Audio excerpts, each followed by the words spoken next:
नमस्कार मित्रांनो. हल्ली आपण सगळीकडे पाहतोय की बिनविरोध निवडणुका लढवल्या जात आहेत. हा बिनविरोध निवडून आला, याने फॉर्म मागे घेतला, याने राजीनामा दिला, याला धमकी आली, याने 5 खोके घेतले, बरोबर ना?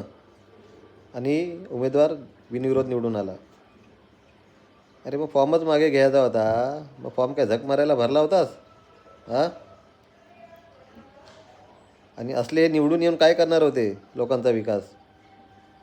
ज्यांनी आधीच तलवार मॅन करून बसले, असले निवडून येऊन काय?